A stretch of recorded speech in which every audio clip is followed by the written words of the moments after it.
There was a time when science had figured out that a human could not cover a mile in under 4 minutes. The legs could not move fast enough. So everybody accepted that until Roger Bannister did it. And once it had been done, within a couple of years, all of the other milers were running 4-minute miles.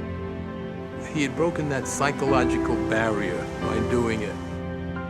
So I'm hoping that breaking that psychological barrier that you have to deteriorate as you age, that fear of aging, you don't have to fear it, control it.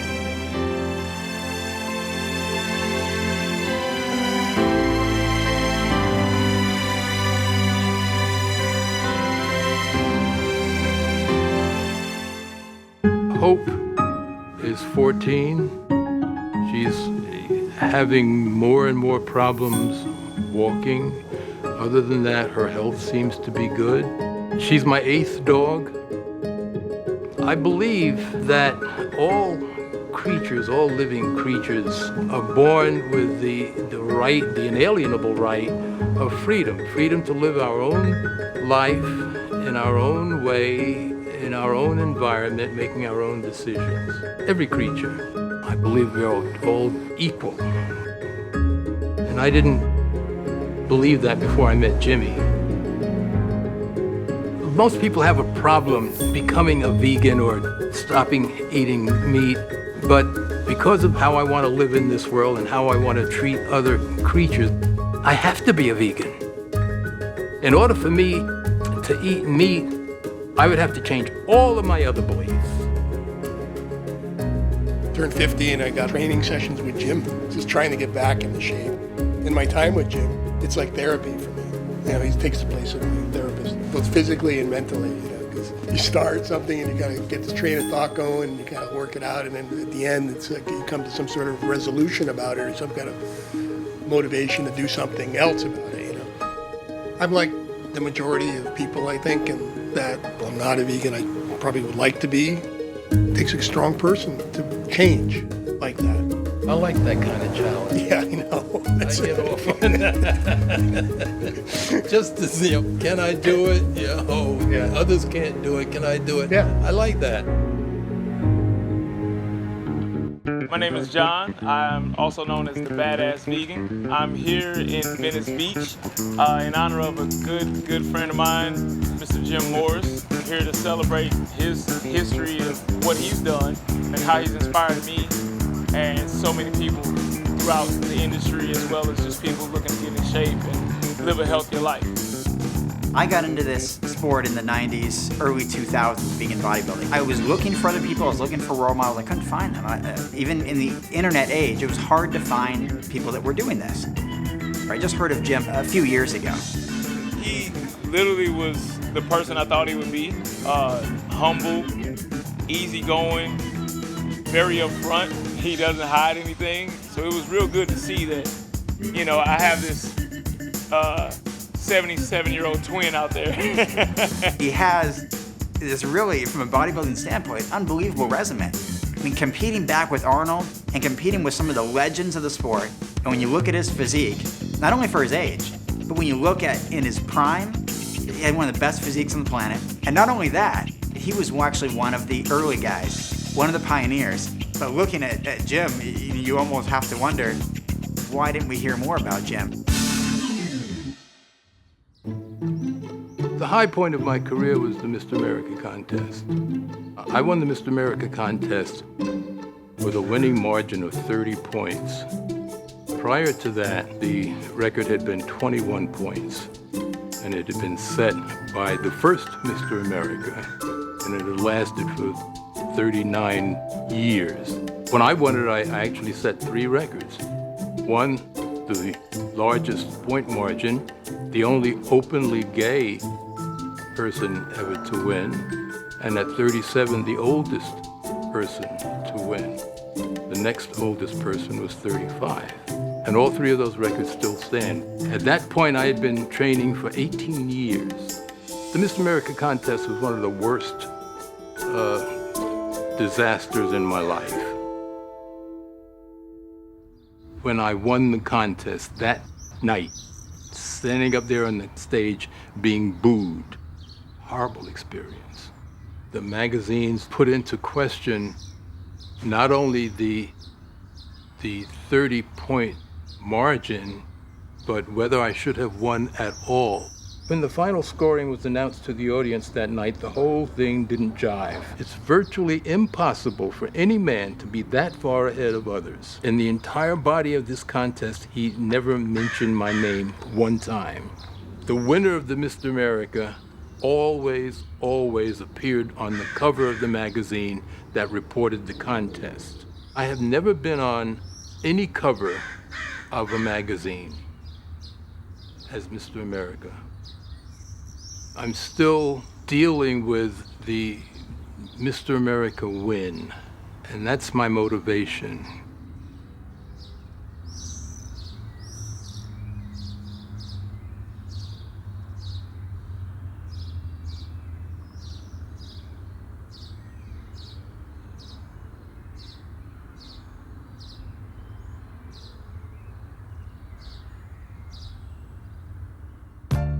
When I go into training, I have to put everything out of my mind.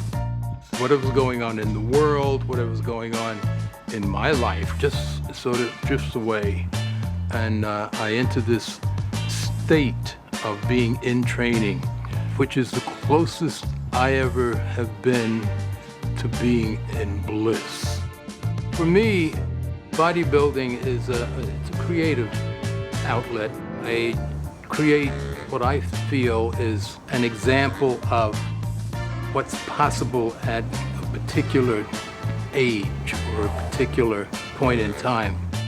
When you look at him throughout his progression, as he aged, just looking at age 61, the photos, at 72, 77, I mean, it's an unbelievable testament to a number of things: work ethic, dedication, desire, and you could argue healthy living. I mean, a healthy approach in a sport where a lot of guys don't make it past 40, 50, 60 with good health.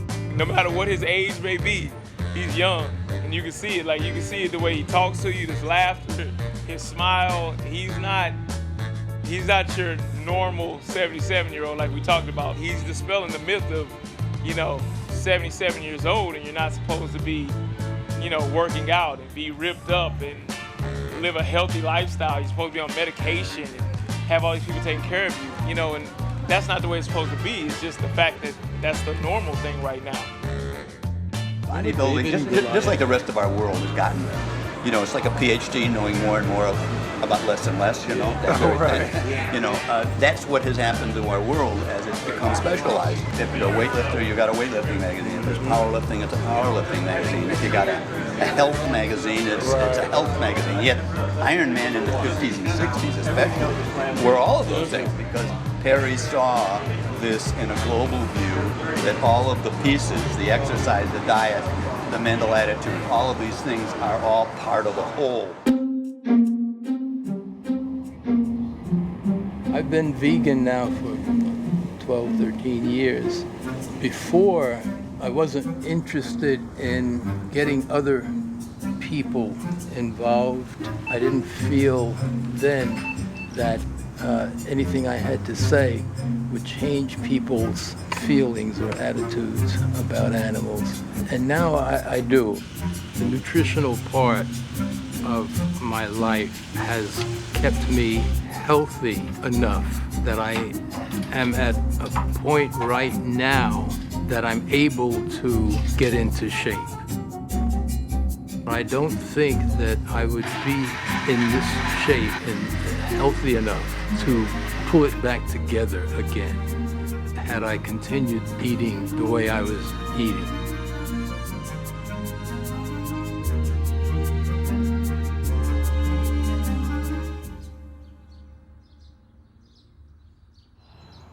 I have another month in order to achieve the look I want.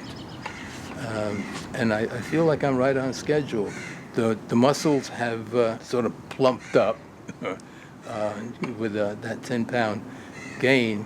Plus, I'm a lot leaner than I was at 176. I have a vision, an image in here of what I want to end up looking like. I feel good about my workouts. I'm excited to go in and do them, and they take me about an hour.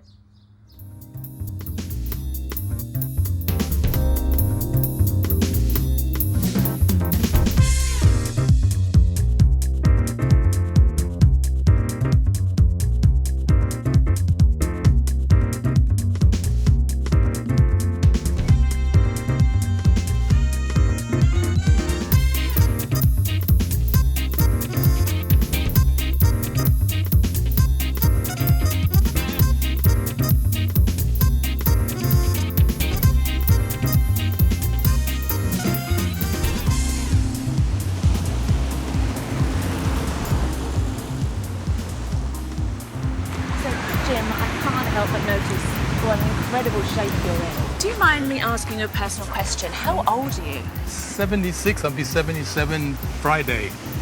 Oh my God, 77? Yes. How do you maintain those muscles? Doesn't happen at your age. I do what everybody knows, but they don't do. I pay attention to what I eat. Most important. I get exercise, I keep my activity level up, and I keep the stress levels down. That's it, those three things. The magic words. Jim, with those muscles, you must get attention. Yeah, I get attention from mostly women. Oh, yes. Yeah, right. The women like the muscles. We're here at the shoot for the People for the Ethical Treatment of Animals. When I was contacted by Peter, I was very, very glad. A lot of people, once they find out that I'm vegan, ask, well, how can you get enough protein?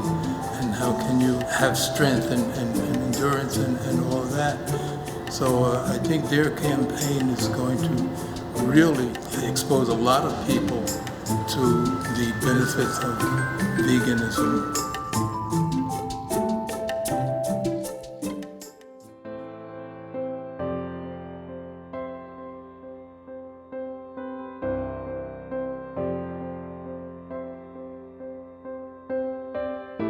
Even though I won Mr. America, I never got the credit. It's better that it happens now, because I probably wouldn't have stayed in shape. It's so much more satisfying, gratifying to me now that I can make a difference in people's lives. It's that staying in shape, that lifelong fitness that I have to offer.